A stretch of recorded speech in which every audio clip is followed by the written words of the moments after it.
अस्सलाम वालेकुम, नमस्कार, सत श्री अकाल एंड गुड इवनिंग। मैं हूँ आरज़ू काज़मी और आप हमेशा की तरह से देख रहे हैं भेजा फ्राई। जी हाँ, भेजा फ्राई के नए एपिसोड के साथ हम हाज़िर हैं और इससे पहले हम चलें अपनी न्यूज़ की तरफ, आप सभी से रिक्वेस्ट है कि जिसने भी चैनल को सब्सक्राइब नहीं किया है,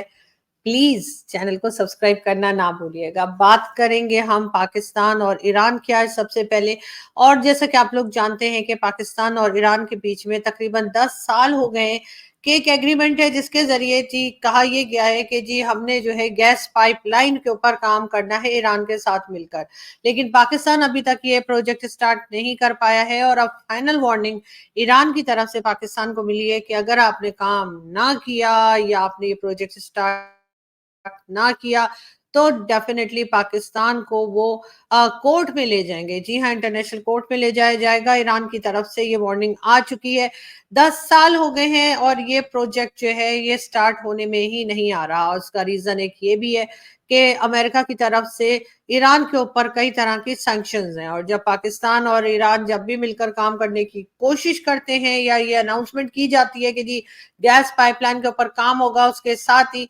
अमेरिका याद दिला देता है पाकिस्तान को भी और ईरान को भी कि ईरान के ऊपर सैंक्शंस है और अगर काम किया गया तो पाकिस्तान को भी इसी किस्म की सैंक्शंस देखनी पड़ सकती हैं। लेकिन बहरहाल ईरान जो है वो इसके ऊपर काम करना चाहता है। 10 साल हो गए हैं और अब कहा यह जा रहा है कि अगर काम ना किया तो पाकिस्तान को एक बहुत लंबा चौड़ा फाइन जो है वो देना पड़ सकता है। यानी कि ईरान जो है पाकिस्तान के ऊपर फाइन लगा सकता है, जुर्माना लगा सकता है और पाकिस्तान को वो भरना पड़ेगा। पाकिस्तान यकीनन इस वक्त बहुत मुश्किल में है, लेकिन जिस वक्त ये एग्रीमेंट किया गया सैंक्शंस तो तब भी थी। क्या पाकिस्तान के वो लोग जिन्होंने ये एग्रीमेंट किया और जिन्होंने ये सोचा कि गैस पाइपलाइन जो है वो लगाई जाए या वो बनाई जाए या उसके ऊपर उस प्रोजेक्ट पे काम किया जाए ईरान के साथ, क्या उस वक्त उनको नहीं मालूम था कि ईरान के ऊपर सैंक्शंस हैं और ये सब कुछ पॉसिबल नहीं हो पाएगा जो उन्होंने इस तरह का एग्रीमेंट किया। और अब आगे पाकिस्तान के पास दूसरा रास्ता क्या है? जाहिर है अगर काम शुरू करते हैं तो पाकिस्तान के ऊपर भी सैंक्शंस लग सकती हैं जिससे पाकिस्तान मुश्किल में आ सकता है और जो आईएमएफ और वर्ल्ड बैंक और दूसरी जगह से जो पैसा मिलता है वो पैसा बंद हो जाएगा। पाकिस्तान के पास इस वक्त फिलहाल अपना कमाया हुआ तो कुछ नहीं है, जो कुछ भी है वो या तो कर्जों की शक्ल में या लोन की शक्ल में पाकिस्तान को मिलता है, चाहे वो आईएमएफ हो, चाहे वर्ल्ड बैंक हो, चाहे चाइना हो या कुछ भी। चाइना से मुझे याद आया, चाइना के साथ भी पाकिस्तान का सी पैक जो है वो सालों साल से चल रहा है। 10 साल का केक तो चाइनीज और पाकिस्तानी भी मिलकर काट चुके हैं और खा भी चुके हैं, लेकिन वो सी पैक है कि वो भी शैतान की आंख जो हमारे यहाँ बोलते हैं कि खत्म होने में ही नहीं आ रहा। साथ साथ बलूचिस्तान में जिस तरह के अटैक्स चल रहे हैं उसको देखकर भी प्राइम मिनिस्टर शहबाज शरीफ साहब का कहना यह है, जो आज सुबह वो बात कर रहे थे जो कि पाकिस्तान के मीडिया पर भी दिखाई जा रही थी, कि उनका कहना ये है शहबाज शरीफ साहब का कि ये जो कुछ टेररिस्ट कर रहे हैं, यानी कि जिन्होंने अटैक किया उनको टेररिस्ट वो बुला रहे हैं, उनका कहना ये है कि ये सब कुछ चाइना और पाकिस्तान के बीच में दूरी बढ़ाने के लिए है। उनका कहना ये था कि कई लोग जो हैं वो ये नहीं चाहते कि सी पैक बने, सी पैक कंप्लीट हो और इसी वजह से इस किस्म के अटैक्स जो है वो हम बलूचिस्तान में देख रहे हैं। लेकिन शहबाज शरीफ साहब ये अटैक्स अगर आप हिस्ट्री उठा के देखें या आप गूगल करें या आप किसी तरीके से पढ़ने की पता करने की कोशिश करें तो आपको पता लगेगा कि ये 15-20 साल से ये सिलसिला चल रहा है और सी पैक को अभी सिर्फ 10 साल हुए। लेकिन ये जरूर है कि बहरहाल ये इस किस्म के अटैक्स जिसमें आईडी कार्ड देखकर लोगों को मारा जा रहा है ये बहुत टाइम से चल रहा है। कभी शिया सुन्नी फसाद होते हैं बलूचिस्तान में और शिया कम्युनिटी को टारगेट किया जाता है और कभी पंजाबी जो है उन जो पाकिस्तान के पंजाब प्रोविंस से बलूचिस्तान काम के लिए जाते हैं, कभी उनको देखकर और उनको मारने का एक सिलसिला जो है वो हम देखते हैं। लेकिन गवर्नमेंट कुछ भी करने में नाकाम दिखाई देती है। शहबाज शरीफ साहब का कहना यह है दहशतगर्दी खत्म करने का वक्त आ पहुंचा। जी हाँ, अब आखिरकार पाकिस्तान के प्राइम मिनिस्टर इस वक्त के शहबाज शरीफ साहब का कहना यह है कि जो टेररिज्म हो रही है वो हम खत्म करने का वक्त आ गया, यानी उसको अब हम खत्म करेंगे। अगर यही फैसला या यही सोच आपने बहुत पहले रख ली होती तो शायद हमारे जो पड़ोसी मुल्क हैं वो हमसे नाराज ना होते। उस वक्त तो हमने पाला पोसा बढ़ाया اور اپنے لیے استعمال کیا، لیکن اب یہی ٹیررزم جب پاکستان کے اندر شروع ہو گئی ہے اور کسی طریقے سے کنٹرول میں نہیں آ رہی، تو ڈیفینیٹلی بہت سے لوگ جو ہیں وہ پریشان ہیں، جس میں کہ اس وقت کی گورنمنٹ بھی ایک بہت بڑا چیلنج ہے گورنمنٹ کے لیے جو ان کے سامنے ہے۔ اور پچھلے 2 سے 3 دنوں میں آلموسٹ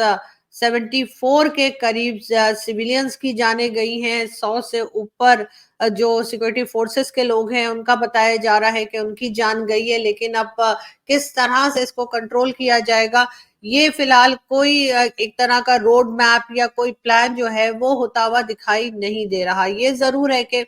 پرائم منسٹر شہباز شریف صاحب کا کہنا یہ ہے کہ آپریشن عزم استحکام کے لیے تقریباً 20 بلین روپیز کی جو ہے وہ منظوری دے دی گئی ہے۔ خیر یہ نیوز ہم نے آپ کو پہلے بھی بتائی تھی کہ 60 بلین روپیز رکھے گئے ہیں، جس میں سے 20 بلین جو ہے آلریڈی دے دیے گئے ہیں سیکیورٹی فورسز کو۔ لیکن کیا اس سے یہ مسئلہ حل ہوگا؟ کیا یہ پیسہ دینے کے بعد یہ آپریشنز ہونے شروع ہو جائیں گے؟ کیا یہ آپریشنز سے کیا یہ ایشو جو ہے یہ سالو ہوگا یا نہیں ہوگا؟ دوسری طرف چائنا بھی پاکستان سے ناراض ہے۔ چائنا کا بھی کہنا یہ ہے کہ جب تک یہ ٹیررزم نہیں رکے گی، جب تک ان کے لوگوں کو جو یہاں پہ چائنیز ورکر کام کرنے کے لیے آتے ہیں ان کو جب تک مارا جاتا رہے گا، ان کو ٹارگٹ کیا جاتا رہے گا، تب تک چائنا پاکستان کے ساتھ کام کرنے کو تیار نہیں ہے۔ لیکن ساتھ ساتھ یہ بھی ہے کہ چائنا کا بہت پیسہ آلریڈی جو بتایا جاتا ہے پاکستان میں انویسٹ ہو چکا ہے، اور اب ظاہر ہے کہ ان کو نہ تو وہ پیسہ واپس آتا ہوا دکھائی دے رہا ہے، الٹا اپنی جانیں جاتی ہوئی دکھائی دے رہی ہیں۔ چاہے گوادر ہو، آپ بلوچستان کا کوئی حصہ بھی دیکھ لیجئے جہاں پر سی پیک پروجیکٹ چل رہا ہے اور جس کے کرتا دھرتا عاصم سلیم باجوہ، جی ہاں لیفٹیننٹ جنرل عاصم سلیم باجوہ، جو کہ سی پیک کے چیئرمین رہے اور اس کے بعد کھایا پیا اور دوڑ گئے۔ جی ہاں انہوں نے کئی پیزا فرنچائز بنائی اور امریکہ میں، اور ویسے تو خیر اب ان کی فرنچائز پاکستان میں بھی آپریٹ کر رہی ہیں، لیکن کسی نے ان سے پوچھا نہیں کہ یہ آپ نے 100 سے اوپر فرنچائز جو بنائی ہیں وہ کیسے بنائی۔ ظاہر ہے عاصم سلیم باجوہ اکیلے نہیں ہوں گے اس ساری کرپشن میں جو سی پیک میں کی گئی، اس کے ساتھ ساتھ کئی دوسرے لوگ بھی انوالو ہوں گے اور یہ مل بانٹ کے کھا رہے ہوں گے۔ لیکن بہرحال یہ بات چائنا تک پہنچ گئی اور چائنا نے جو ڈیمانڈ کی تھی وہ یہی تھی کہ عاصم سلیم باجوہ کو ایز اے چیئرمین ہٹایا جائے، تب ہی آگے کام ہو سکے گا۔ اور پھر یہی ہوا کہ عمران خان کے زمانے میں پہلے تو عاصم سلیم باجوہ کو کلین چٹ دی گئی کہ جی یہ جتنے بھی فرنچائز بنائی ہیں اس میں کرپشن کا کوئی پیسہ نہیں ہے، یہ سارا پیسہ ان کا اپنا ہے۔ اور اس کے بعد عاصم سلیم باجوہ سے ریزگنیشن لیا گیا، جو کہ انہوں نے as a chairman of CPEC resign کیا، اور اس کے بعد وہ ہو گئے 9-2-11۔ کوئی پوچھنے والا نہیں ہے، کوئی پکڑنے والا نہیں ہے، کوئی نہیں چیک کر رہا کہ یہ سب کچھ کیا ہوا تھا۔ کہانی آگے بڑھ گئی، یعنی کہ اس کے بعد چلے گئے جی سی پیک 2 بنانا ہے، اور کبھی بات یہ ہو رہی ہے کہ جی یہاں پر جو اٹیک چل رہے ہیں وہ چائنا اور پاکستان کے بیچ میں گیپ لانے کے لیے، چائنا پاکستان کے بیچ میں دوریاں بڑھانے کے لیے یہ سارے اٹیکس کیے جا رہے ہیں۔ دوریاں تو جی جب ہی بڑھ گئی تھی جب کرپشن شروع ہوئی تھی۔ یہ نہیں کہہ رہے کہ چائنا میں کرپشن نہیں ہوتی ہوگی، لیکن جس طرح کی کرپشن سی پیک کے پروجیکٹ میں کی گئی، اس کے بعد ظاہر ہے کہ بچہ جانتا ہے کہ وہ کرپشن کس نے کی اور کس طرح سے ہوئی، تو بھلا چائنا کیسے نہیں جانے گا۔ اس کے ساتھ ہی چائنا نے کام جو ہے نہ صرف یہ کہ بند کر دیا، بلکہ اس کام کو کافی حد تک جو ہے وہ یہ کہا گیا کہ اب شاید آگے نہ بڑھ پائے۔ لیکن اس کے بعد خیر ہمارے پاکستانی جو ہیں ان میں بھی بہت ٹیلنٹ ہے، تو کسی نہ کسی طریقے سے ایک بار پھر چائنا کو منایا گیا، سمجھایا گیا، اور پھر ایک بار پھر چائنا کو تیار کیا گیا کہ سی پیک 2 شروع کرا جائے۔ لیکن اس کے بعد یہ اٹیک شروع ہو گئے چائنیز ورکر، چائنیز انجینئرز کے اوپر، جو کہ ہم سب نے ہی دیکھا۔ اب ایک بار پھر چائنا نے یہ صاف صاف کہہ دیا ہے پاکستان کو کہ جب تک آپ یہ ٹیررزم نہیں روکیں گے، جب تک یہ ان کے ورکرز کے اوپر اٹیک نہیں رکیں گے اور صحیح سے امن کے ساتھ یا آرام سے ان کو سیکیورٹی نہیں دی جائے گی، پیسے کی بھی اور جانوں کی بھی، جب تک کام نہیں ہو پائے گا۔ لیکن اب ساتھ ساتھ پاکستان کے سامنے اب 2 بڑے چیلنج، اگر پروجیکٹ کی شکل میں ہم کہہ لیں، ویسے تو خیر بے شمار چیلنجز ہیں، لیکن جو 2 بڑے چیلنج اس وقت پروجیکٹس کو لے کر ہے وہ ایک ایران کی طرف سے ہے اور دوسرا چائنا کی طرف سے ہے۔ اب چائنا نے بھی کہا ہے کہ جی سیکیورٹی بڑھائیے اور سیکیورٹی صحیح ہوگی تبھی کام ہوگا، ورنہ ہمارے پیسے نکالو۔ دوسری طرف ایران جو ہے उसने कह दिया है कि जी वो पाकिस्तान को ले जाएगा इंटरनेशनल कोर्ट में और पाकिस्तान को एक भारी भरकम कई बिलियन डॉलर्स का फाइन लग सकता है। अब इसके बाद इस वक्त की गवर्नमेंट जो है शहबाज शरीफ साहब की इस सारी चीजों को कैसे देखेगी? क्या यही समझा जाएगा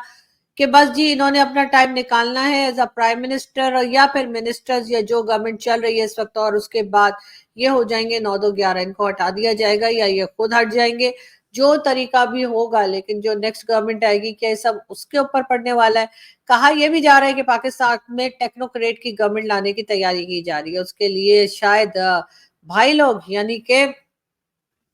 एजेंसी के लोग, इस्टेब्लिशमेंट के लोग और वो लोग जो गवर्नमेंट लाते ले जाते हैं वो आजकल इंटरव्यूज कर रहे हैं। देखा जा रहा है कि टेक्नोक्रेट की गवर्नमेंट में किसको लाया जाए, टेक्नोक्रेट की गवर्नमेंट कैसी होगी ये तो खैर आने वाला वक्त ही बताएगा, लेकिन बार बार यही कहा जा रहा है कि टेक्नोक्रेट की गवर्नमेंट जो है 2 से 4 साल के लिए लाने की तैयारी की जा रही है। लेकिन उसमें शक्लें तो यही होंगी, लोग तो यही होंगे, यही पॉलिटिशियंस होंगे, यही सेनेटर्स होंगे या फिर पार्लियामेंटेरियंस होंगे, और कोई नया नाम या कोई ऐसे लोग जो कि पाकिस्तान के लिए कुछ कर सके, जो दुनिया के लिए कोई फायदेमंद हो सके, वो तो आते हुए दिखाई नहीं दे रहे। इसका मतलब यही है कि एक बार फिर चमचागिरी अपने उरूज पर होगी और जो लोग इस वक्त बटरिंग वटरिंग करके आगे बढ़ पाएंगे वही टेक्नोक्रेट की गवर्नमेंट में आ सकेंगे। टेक्नोक्रेट की गवर्नमेंट लाकर पाकिस्तान के हालात को सही करने का दावा किया जा रहा है, लेकिन क्या वाकई टेक्नोक्रेट की गवर्नमेंट अगर आई तो क्या उनके पास इतनी पावर होगी? क्या उनके पास ऐसे आइडियाज होंगे जिससे कि वो पाकिस्तान के हालात को बेहतर कर सके? एक तरफ हम कहते हैं कि जी हमने तमाम कंट्रीज के साथ टर्म्स अच्छे रखने हैं, चाहे वो हमारे नेबर्स में हो, चाहे वो कहीं हो दुनिया में। दूसरी तरफ एससीओ की मीटिंग भी पाकिस्तान के झोली में आके गिर गई है, और मुसीबत ये है कि पाकिस्तान के पास ना तो जगह है और ना ही पैसा है। इस वक्त सरकारी लोग जो हैं वो भागे भागे फिर रहे हैं कि आखिर ये इवेंट करवाया जाए तो कहाँ करवाया जाए। ले देकर एक कन्वेंशन हॉल ही रह जाता है जहां पर ये इवेंट हो सकता है। सिक्योरिटी के मसले भी होंगे, साथ ही साथ Indian prime minister Modi ji को भी इनवाइट कर लिया गया है। लगता तो नहीं है कि नरेंद्र मोदी जो है वो पाकिस्तान आना पसंद करेंगे या इस मीटिंग को ज्वाइन करने के लिए वो तैयार होंगे, लेकिन बहरहाल एक तरीका है कि इनविटेशन भेजा जाता है जितने भी एससीओ के मेंबर्स हैं, तो पाकिस्तान ने इंडियन प्राइम मिनिस्टर को भी इनविटेशन भेज दिया है। लेकिन बात सारी ये है कि बात उधर ही आके रुक जाती है, जो हमेशा से भारत भी कहता आया है और कई दूसरी कंट्रीज ने भी पाकिस्तान से कहा है कि आप पहले टेररिज्म को रोकिए और उसके बाद बात कीजिए। एक तरफ एससीओ की मीटिंग बिल्कुल सर पे है, यानी कि कुछ ही दिनों में, कुछ ही वीक्स के अंदर होने वाली है। दूसरी तरफ बलूचिस्तान में जिस तरह के हालात हैं वो देखकर यकीनन जो मेहमान आने के लिए थोड़े बहुत तैयार हुए होंगे वो भी सोचने पे मजबूर हो गए होंगे कि आखिर किया जाए तो क्या किया जाए, इसलिए कि इनके यहाँ तो सिक्योरिटी के हालात जो है वो दिखाई दे रहे हैं। पाकिस्तान से कई लोग जो हैं वो यकीनन इस चीज को भारत के ऊपर डालने की भी कोशिश कर रहे होंगे और कह रहे होंगे जी ये सब कुछ तो भारत ने करवाया, भारत सपोर्ट करता है, भारत हथियार देता है, भारत ये भारत वो। लेकिन असल बात ये है कि हमारे यहाँ अंदर ही गड़बड़ है। हमारे अपने ही लोग जो हैं वो कई बार ऐसा हमने देखा है कि बलूचिस्तान में प्रोटेस्ट चल रहा है, बलूचिस्तान में बात की जा रही है, बलूचिस्तान के लोग शोर कर रहे हैं, अपने राइट्स के लिए बोल रहे हैं, लेकिन मेन स्ट्रीम मीडिया खामोश है। मेन स्ट्रीम मीडिया पे कोई बात नहीं की जा रही। इस्लामाबाद प्रेस क्लब के आगे कई बार हमारे यहाँ से देखा गया कि बलूचिस्तान के लोग आए वहां प्रोटेस्ट करने, उन्होंने बैठे वहां पे, उन्होंने मिसिंग पर्सन का इशू उठाया और कई बातें की। उसके जवाब में पाकिस्तान की गवर्नमेंट, चाहे शहबाज शरीफ साहब की हो या इससे पहले अनवारुल हक काकड़ की गवर्नमेंट जो रही, जो कि केयरटेकर गवर्नमेंट थी, उन्होंने भी एक तरह का इस चीज को मजाक में लिया। उनका कहना था सिर्फ 50 लोग हैं काकड़ साहब का के जो कि मिसिंग है, जबकि काकड़ साहब का खुद का ताल्लुक बलूचिस्तान प्रोविंस से है, वो बलूचिस्तान से ही सेनेटर बने थे। लेकिन बहरहाल जब आप उन लोगों को इस हद तक ले जाएंगे कि जहां पर वो इस हद तक परेशान हो जाएंगे, उनके राइट्स उनको नहीं मिल रहे और सिर्फ उनसे फायदा उठाया जा रहा है, तो वो फिर इसी किस्म की हरकतें करेंगे जो कि हमें होती हुई दिखाई दे रही है। बहरहाल उनके साथ मुझे किसी तरह की इस वक्त हमदर्दी इसलिए नहीं हो रही कि जिन लोगों को मारा गया वो बिल्कुल मासूम थे, उनका कोई कसूर नहीं था, वो वहां पे अपना रोज और जो कुछ हुआ जिस तरह से लोगों को गाड़ी से निकाल कर आईडी कार्ड चेक करके उनको मारा गया, उसको टेररिज्म ही कहेंगे, इसलिए कि वो मासूम लोगों को उन्होंने मारा, यानी जिनका कोई कसूर नहीं था, जो अपने घरों को छोड़कर अपना रोजगार लेने के लिए बलूचिस्तान गए थे, जिन्होंने बलूचिस्तान के लोगों का कुछ नहीं बिगाड़ा, उन लोगों को गाड़ी से निकाल कर और उनको गोलियां मार देना या उनको जान से मार देना, इसको बहादुरी नहीं बुजदिली ही कहते हैं। इसलिए कि जिन लोगों से बलूचिस्तान के लोगों को शिकायत है वो यकीनन पाकिस्तान एजेंसी के होंगे, पाकिस्तान आर्मी के होंगे, पाकिस्तान गवर्नमेंट के होंगे, या किसी ना किसी ऐसी सीट पर होंगे जो कि फैसले करते हैं, जो कि पॉलिसीज बनाते हैं। लेकिन आम आदमी, एक आम सिटीजन पाकिस्तान का, उसने बलूचिस्तान हो चाहे सिंध हो या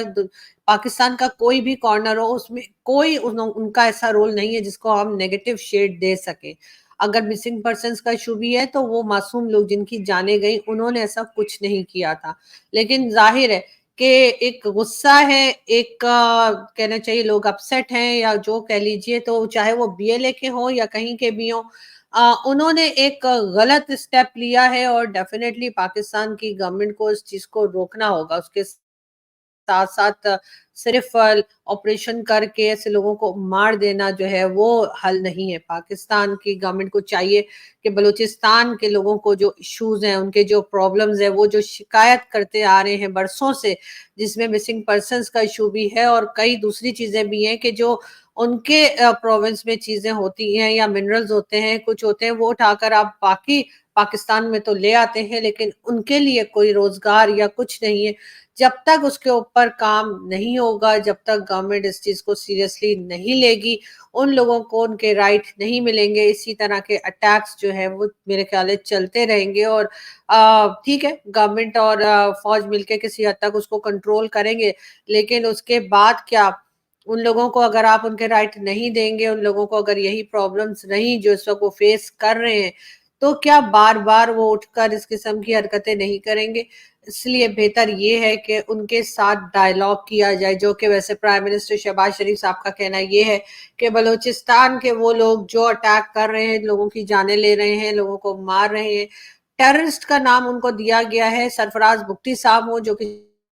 चीफ मिनिस्टर है, चाहे प्राइम मिनिस्टर शहबाज शरीफ, उनका कहना यह है कि उन लोगों के साथ डायलॉग नहीं होंगे। यानी आप टीटीपी के साथ तो डायलॉग कर सकते हैं, आप टीटीपी के लोगों को बुलाते हैं, उनके साथ डायलॉग करते हैं, जो मुसलसल केपीके में जानी नुकसान कर रहे हैं, माली नुकसान कर रहे हैं, उनके साथ आप डायलॉग कर सकते हैं। टीएलपी के लोग जो कि टेररिस्ट हैं एक तरह के, और जिनको आपने अभी तक टेररिस्ट का टैग नहीं दिया, लेकिन लोगों को जिंदा जलाते हैं वो लोग, और ये भी सभी ने देखा है, उस टीएलपी के साथ आप डायलॉग कर सकते हैं, उनको बिठाकर आप बात कर सकते हैं, उनके साथ आप प्रेस कॉन्फ्रेंसेस कर सकते हैं।